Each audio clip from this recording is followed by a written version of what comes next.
마태복음 3장 13절에서 4장 11절까지 말씀입니다. 마태복음 3장 13절에서 4장 11절입니다. 우리 같이 하나님의 말씀을 읽도록 하겠습니다.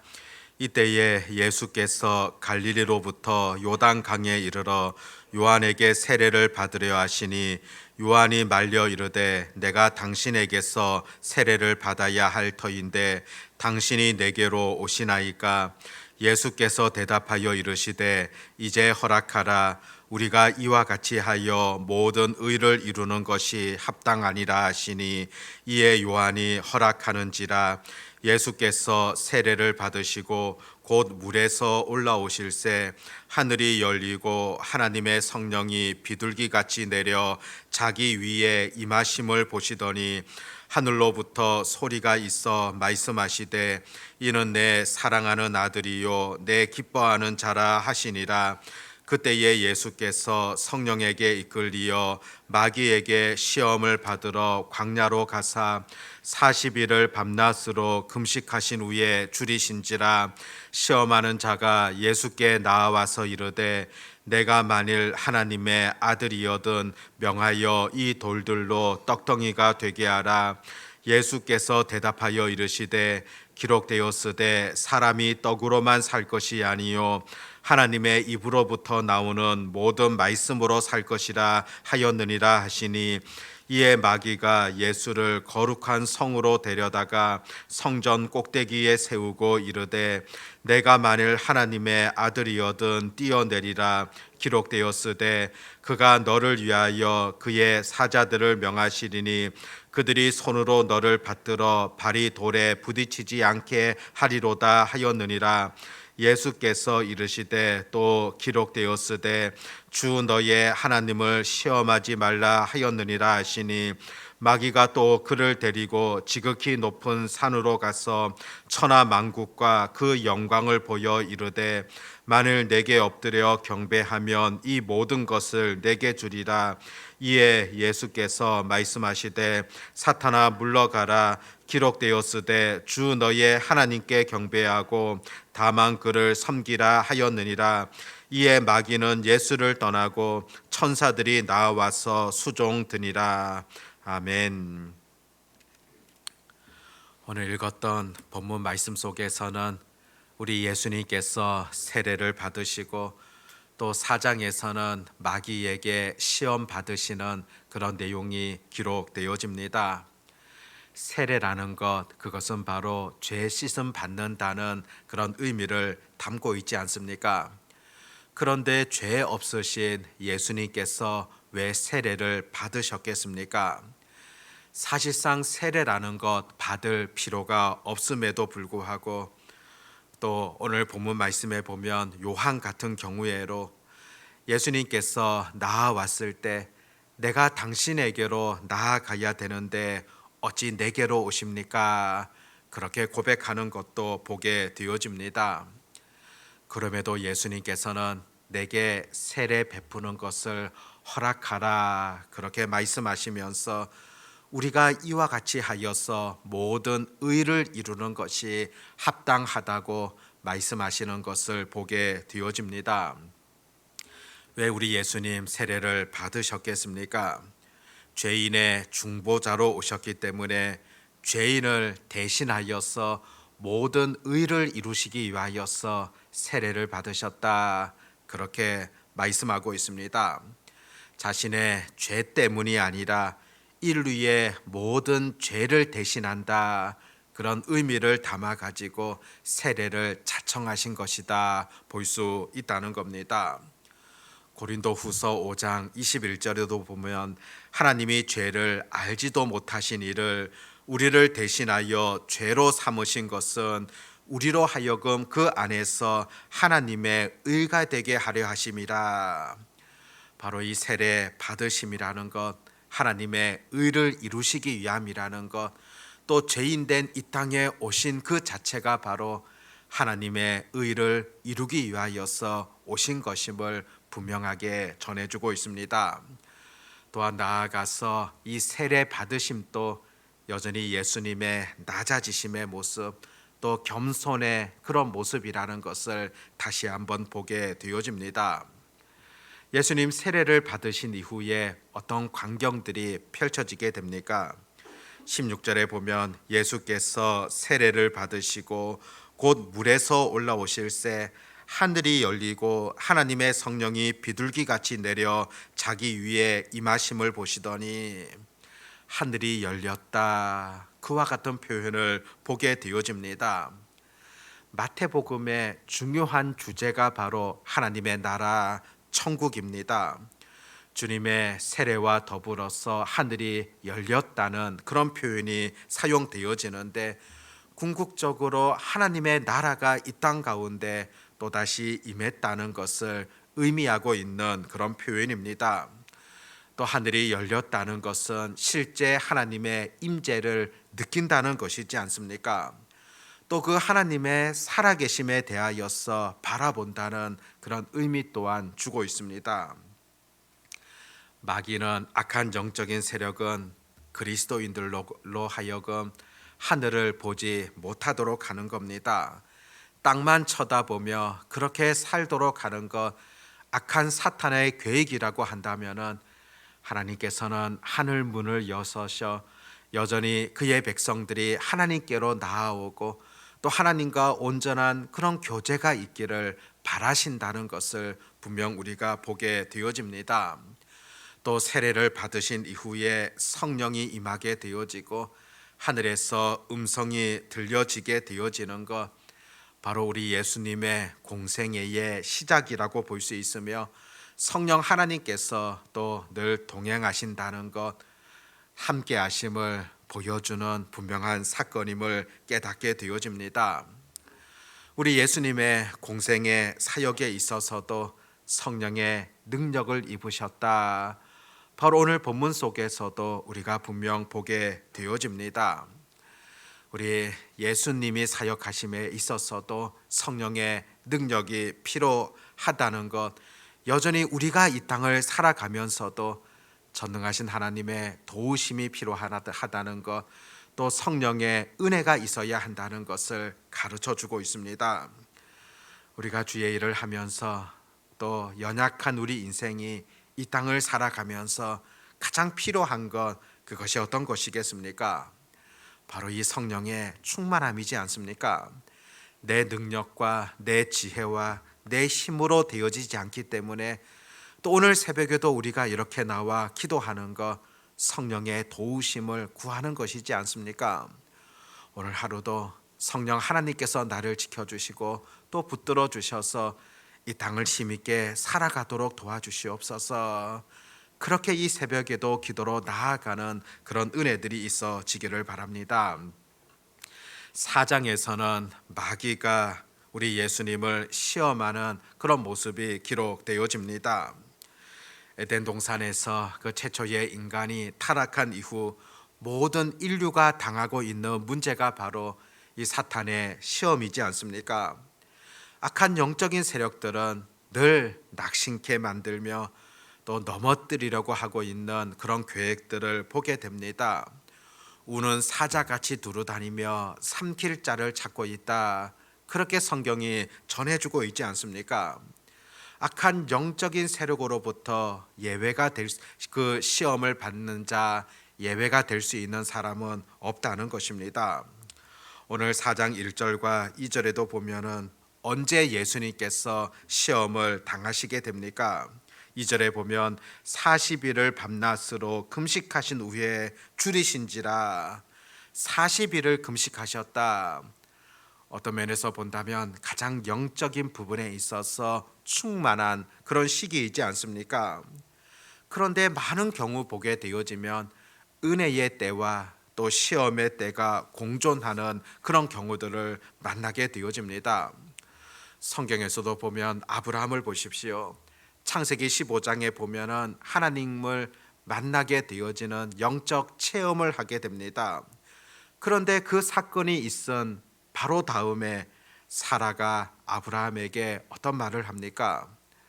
하나님의 약속, 우리가 계속적으로 기다리지 말고 자신의 몸종 하갈을 통하여서 아들을 낳자, 얼마나 불신앙적인 그런 말이겠습니까? 하나님의 은혜가 가득할 때 그때 시험도 아브라함에게 찾아왔던 것을 보게 됩니다. 엘리야 선지자도 보십시오. 열왕기상 18장을 통하여서 놀라운 하나님의 은혜를 경험하지 않습니까? 갈멜산의 그 기적을 통하여서 하나님께서 살아계시다는 것을 온 민족들에게 보여주셨던 획기적인 사건이지 않습니까?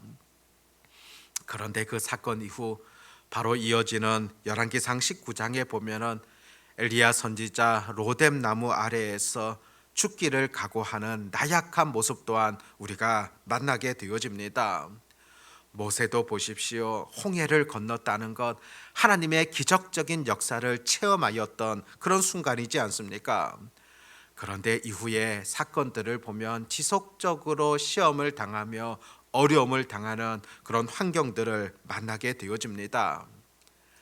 은혜의 그 시기, 또 영적으로 교만함을 느낄 수 있는 그 시기, 바로 넘어질 수 있다는 것, 또 시험도 있다는 것을 우리가 분명 보셔야 한다는 것입니다. 오히려 영적으로 충만할 때 그때 오는 시험들을 잘 이기게 되어지면은 더 큰 믿음의 사람이 되어진다는 것을 분명 우리가 보셔야 됩니다. 오늘 읽었던 말씀을 보면 예수님께서 세 가지 시험을 당하지 않습니까? 그 시험에 대하여서 우리 예수님께서 말씀으로 이기게 되어지는 그런 과정들을 볼 수 있는데, 그런데 이 세 가지 시험, 실제로 우리의 삶 속에서도 지속적으로 마귀가 유혹하는 그런 시험이라고 볼 수 있습니다. 또 첫 사람이었던 아담 또한 이 세 가지 시험 앞에서 그런 실패하였던 그런 모습들도 보게 되어집니다. 첫 번째 시험을 보면 돌들을 가지고 한번 떡덩이가 되게 하라, 돌들을 명하여서 떡이 되게 하여서 주님 배를 한번 채워보라, 바로 마귀의 시험이지 않습니까? 사람에게 대하여서 물질적인 것에 대해서 또 육체적인 것에 대하여서 시험하는 그런 내용이지 않습니까?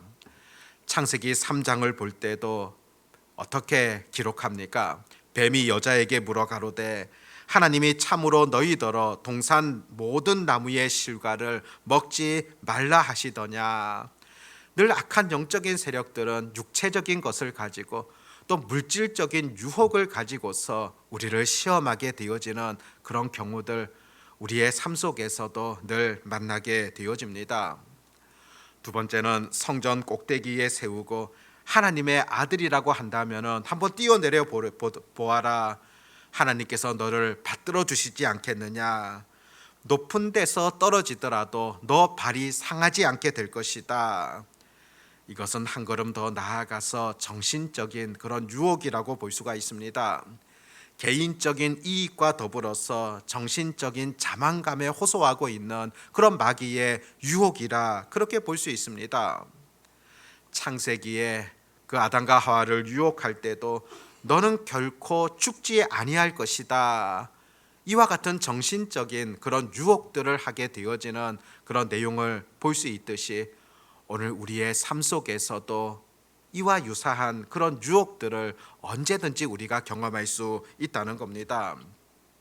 세 번째는 지극히 높은 산으로 데려가서 모든 영광들을 보여주게 됩니다.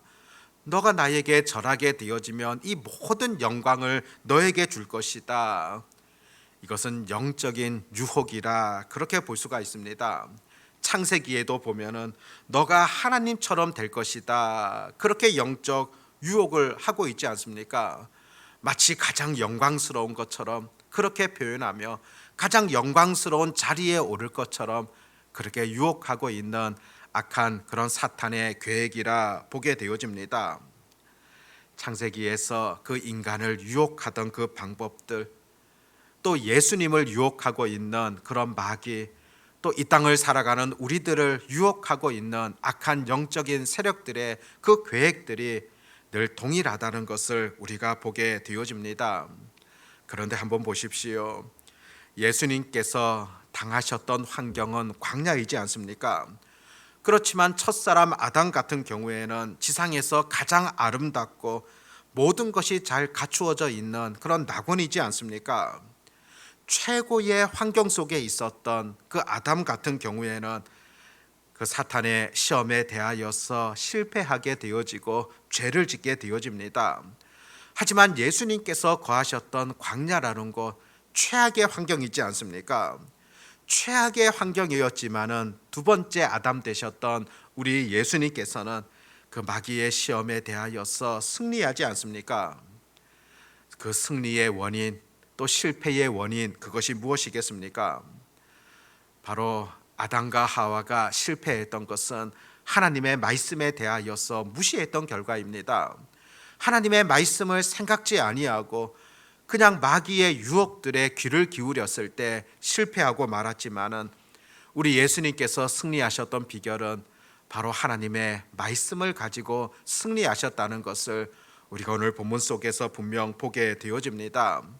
신명기에 기록되어져 있는 그 하나님의 말씀을 가져와서 그 악한 마귀의 유혹 시험에 대하여서 승리했던 그런 경우들 보게 됩니다.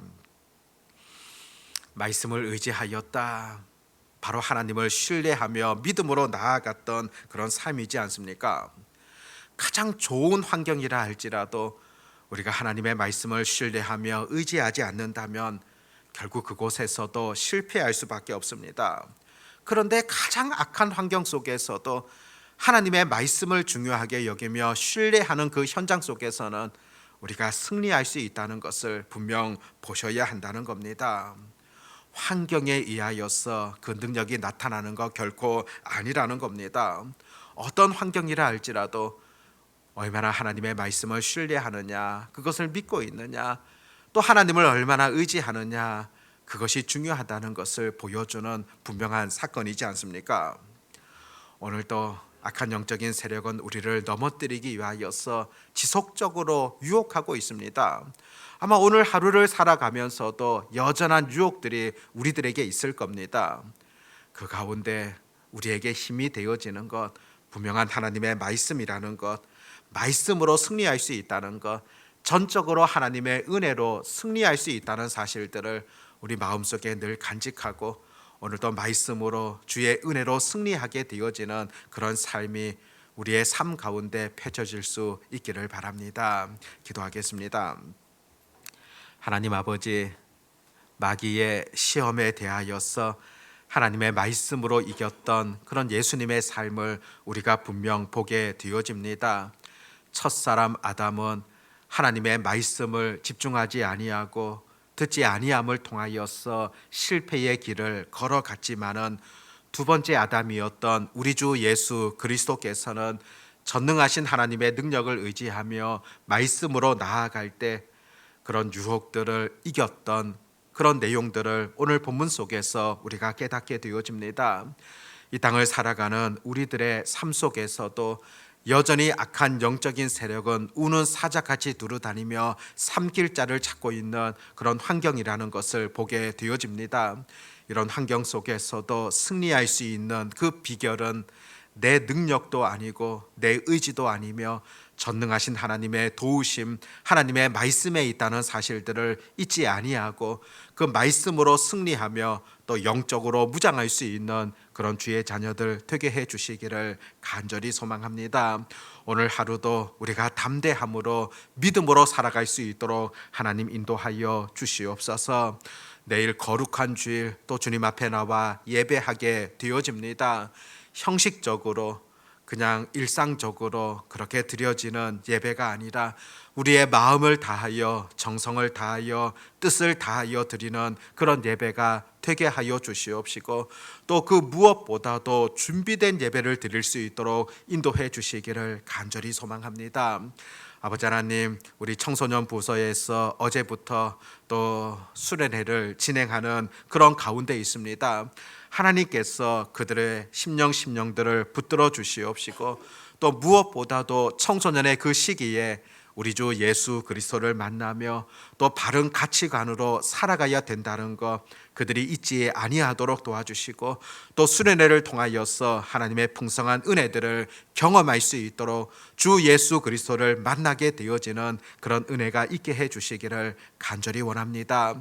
특별히 수고하는 교역자 또 교사들에게도 지혜와 능력을 더해 주셔서 잘 감당할 수 있도록 도와주시옵시고 또 모든 수고하는 자들에게 또 하나님 예비하신 풍성한 은혜와 복을 더하여 주시기를 간절히 소망합니다.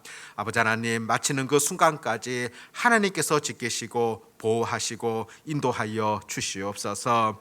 아버지 하나님, 오늘도 우리 모든 심령들의 마음들을 하나님께서 붙들어 주시옵고 또 이 새벽에도 주님 앞에 기도할 때 하늘의 신령한 것들을 우리의 심령 가운데 채워 주시기를 간절히 소망합니다. 전능하신 하나님을 온전히 의지하오며 우리 주 예수님의 이름으로 기도드립니다. 아멘.